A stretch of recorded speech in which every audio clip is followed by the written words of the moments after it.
ठीक जी। आया साहब, ये अपॉर्चुनिटी जो अवेल करने की बात है, इसमें आप पाकिस्तान की पोजीशन क्या देख रहे हैं और इस सारे सूरत हाल में पाकिस्तान कहाँ खड़ा है आपके ख्याल में?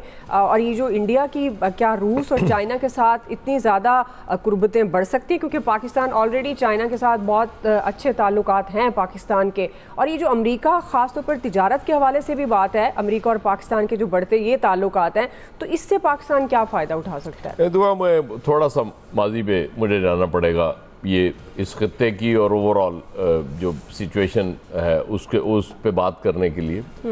कोल्ड वॉर में हमने एक बहुत ब्लंडर की, हम अमरीकी कैंप में चले गए। इंडिया रशिया के कैंप पे रहा, लेकिन इसके बावजूद उसने अमरीका के साथ ताल्लुकात ठीक रखे, इसलिए 71 में बैरी बेड़ा वो नहीं आ सका अमरीकी, जिसका हम इंतज़ार करते रहे।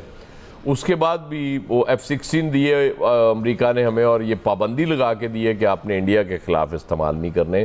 फिर मुझे समझ नहीं आती कि वो F-16 हमने क्यों लिए थे। ज़ाहिर है हमारी तो लड़ाई किसी और के साथ थी नहीं उस वक्त। इतनी गलत पॉलिसीज़ वो हम मुसलसल उसको कैरी फॉरवर्ड करते रहे, वो लेके चलते रहे। अब रौला ये है कि इंडिया बैलेंस था रशिया और अमेरिका के साथ, और बढ़ता बढ़ता इतना ज़्यादा हो गया कि स्ट्रेटेजिक ताल्लुकात उसने बना लिए अमेरिका के साथ। वो टू मच अमेरिका के करीब चला गया, जिससे हमें थोड़ा कुशन मिला, और हमारे रशिया के साथ भी ताल्लुकात बेहतर हुए। चाइना के साथ वो 60s में, वो अर्ली 60s में वो उससे वो नारा लगता था, चीनी हिंद भाई भाई, मतलब इतने अच्छे ताल्लुकात थे। लेकिन उसके बाद फिर हमने वो जो पिंग पोंग डिप्लोमेसी थी, और वो सारा करके अमेरिका और चाइना में सहूलतकार, फिर मुझे लफ्ज़ याद आएगा, सहूलतकारी करके हमने ताल्लुकात इतने अच्छे कर लिए कि अब चाइना और हम में कोई फ़र्क नहीं है।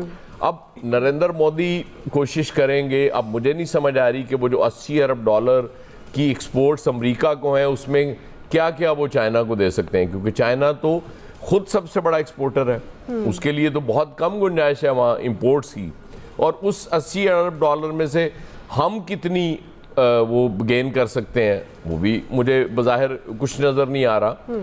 अब रौला वही है कि चीनी बड़े समझदार लोग हैं, वो इंडिया के साथ अगर ट्रेड में उनको बेनिफिट नज़र आया तो वो यकीनन उस तरफ जाएंगे।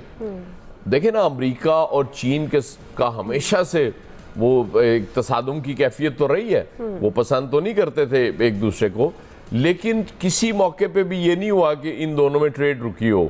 मतलब ज़ाहिर है समझदार कौमें इसी तरह की हुआ करती हैं। बिल्कुल। इसीलिए जब चीनी हमें भी ये समझा के थक गए कि भाई कश्मीर लेना ले लेना, इकोनॉमिकली तो मजबूत हो जाओ और इंडिया के साथ ट्रेड कर लो, इसमें हर्ज कोई नहीं है। लेकिन बहरहाल नरेंद्र मोदी के आने के बाद वो सारी चीज़ें इंटायरली चेंज हो गई। अब उस पर तो बात हो भी नहीं सकती। अब चाइना से क्या गेन कर सकते हैं नरेंद्र मोदी, रशिया से क्या गेन कर सकते हैं, और पाकिस्तान, चूंकि हमारा माजी ये रहा है कि टू मच वन साइडेड हम हो जाया करते हैं। अब भी कोई तासुर इसी तरह से कि जी अमेरिका के बहुत क्लोज हो गए, तो ये तासुर ठीक नहीं है। मतलब ये तासुर और ज़्यादा मजबूत होता है तो यकीनन चीनियों को भी तशवीश में या शुबे में डालेगा। अगरचे इस वक्त आइडियल ताल्लुकात हमारे बेहतरीन है, और बड़ी अच्छी बात है कि हम डिप्लोमेसी में अमेरिका को के साथ साथ चाइना को लेके चल रहे हैं, और रशिया के साथ भी हमारे ताल्लुकात बहुत बेहतर हैं। उसका ये पहलगाम के वाक़े का इंसिडेंट आपके सामने है जी, कि इसमें रशिया ने इंडिया के साथ नहीं गया, बिल्कुल, मतलब ओपनली पाकिस्तान के साथ नहीं था वो, कि उसने, लेकिन वो इंडिया के साथ नहीं गया। ये हमारी बहुत बड़ी अचीवमेंट थी, और यकीनन उस जंग के बाद तो फर्क पड़ा है। लेकिन वो जो नरेंद्र मोदी और ट्रंप के दौरान जो मामला हैं वो इससे कहीं आगे हैं। वो शायद वो राफेल खरीदने पे भी वो खुश नहीं है ट्रंप। वो चाह रहे होंगे कि जी हमारे तैयारे इंडिया खरीदे, असले की बात भी हुई। इंडिया उस हवाले से लिफ्ट नहीं करा रहा था अमेरिका को। रशिया, अभी इजराइल ने भी तस्लीम किया जंग में, उसने मदद की थी, हथियार दिए थे इंडिया को।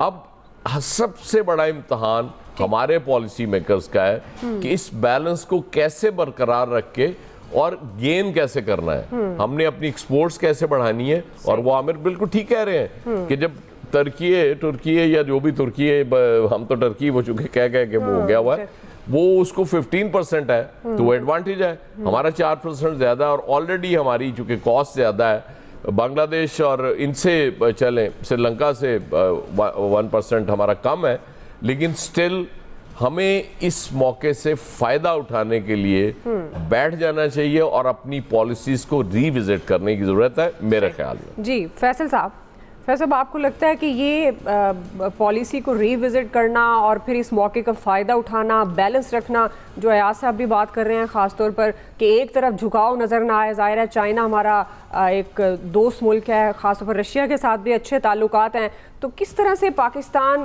गेन कर सकता है, इस अपॉर्चुनिटी को अवेल कर सकता है? वो कौन से पार्ट्स हैं ख़ास तौर पर अगर पॉलिसीज़ की बात करते हैं जहाँ पर बहुत ज़्यादा ज़रूरत है इस सिचुएशन से फ़ायदा उठाने के लिए पाकिस्तान को काम करना चाहिए? पॉलिसी को रीविजिट करने की ज़रूरत है, इस पे तो कोई डिबेट ही नहीं है ना। जी फैसल साहब की आवाज़, पाकिस्तान को, फैसल आपकी ऑडियो इशू है, आप फैसल साहब? जी आवाज़ आ रही है आपको? जी बिल्कुल अब आ रही है, जी बात कीजिएगा फैसल। देखिए, जो एयाज साहब कह रहे हैं कि पॉलिसी को रीविजिट करने की ज़रूरत है, ये तो नागुज़ीर है ना, इसमें तो कोई डिबेट ही नहीं है और हर शोबा ज़िंदगी में जो है वो रीविजिट करने की ज़रूरत है।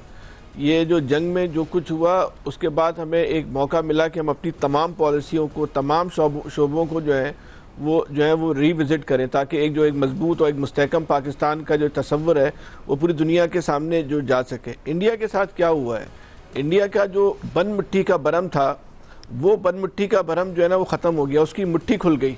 जब उसकी मुट्ठी खुली तो उसके अंदर से कुछ भी नहीं निकला। वो जो बातें करता था कि हम इतनी बड़ी ताकत हैं और दुनिया के सामने, ख़ासतौर पे अमेरिका के सामने पाकिस्तान का जो नक्शा खींचता था, जो जंग हुई, चाहे वो चंद दिन की जंग थी या 6 घंटे की जंग थी, लेकिन वो जितने भी ड्यूरेशन की दुरानिये की जंग थी, उसमें भारत का जो पूरा बयानिया जो है वो मलिया मेट हो चुका है पूरी दुनिया के सामने। वो आश्कार हो गया पूरी दुनिया के सामने कि ये तो खाली जो है ना खाली बर्तन है, खाली इससे बचता है, इसके अंदर जो है वो कुछ नहीं है। पाकिस्तान की जो जंगी हिकमत अमली थी, जो अस्करी हिकमत अमली थी, और उसने जो है ना अपनी कमाल महारत का जो है ना पूरी दुनिया में जो है ना वो धाक बिठा दी कि ये अपनी से कई गुना बड़ी है। कि भारत पाकिस्तान से एक बड़ी ताकत तो है, माशी एतबार से भी बड़ी ताकत है, दिफाई एतबार से भी जो है वो बड़ी ताकत है, दुनिया में उसका असर रसूख जो है वो पाकिस्तान से भी ज़्यादा है। ये इसमें कोई दो कलाम नहीं है। लेकिन पाकिस्तान ने अपनी हिकमत अमली से जो जंग लड़ी है वो अपनी से बड़ी ताकत को जो है वो नेसो नाबूद कर दिया। और सिर्फ नेसो नाबूद नहीं किया बल्कि जो इस खित्ते की जो सियासत थी उसको भी तब्दील कर दिया। अब इस खित्ते की जो सुपर पावर है वो हम है। जो भारत अपने हवाले से जितने भी क्लेम करता था वो सब गलत साबित हुए। अब वो हम इस खित्ते की जो है वो बड़ी ताकत है। अच्छा, अमेरिका जो है ना वो कोई वो नहीं है, स्कूल का बच्चा नहीं है। उसको भी नजर आ गया ना जंग के अंदर के यार ये तो हम गलत जो है वो घोड़े के ऊपर जो है पैसे लगा रहे थे, वो तो बिल्कुल ही जो है वो गधा निकला। तो असल जो घोड़ा है तो उनको अंदाजा हो गया कि वो पाकिस्तान है। अगर मेहनत करनी है तो फिर पाकिस्तान पे करो, ताल्लुकात बेहतर करने हैं तो पाकिस्तान से करो, अपनी जो मुस्तकबिल की प्लानिंग करनी है तो पाकिस्तान के साथ करो, एक नतीजा जो है वो निकल सके। तो ये इस सूरत हाल में इंडिया के पास ऑप्शन क्या है? जो मोदी ने वहाँ जाके खड़ा हो गया है कि एक तरफ कुआं है दूसरी तरफ खाई है।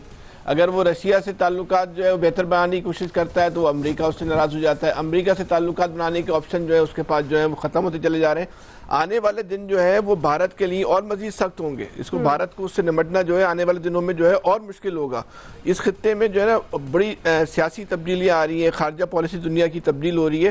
तो हमें उसके लिए अपने आप को जो है ना वो तैयार करना पड़ेगा ताकि आने वाले वक्त में हम अपने मफादात का ज़्यादा से ज़्यादा तहफ़्फ़ुज़ कर सकें।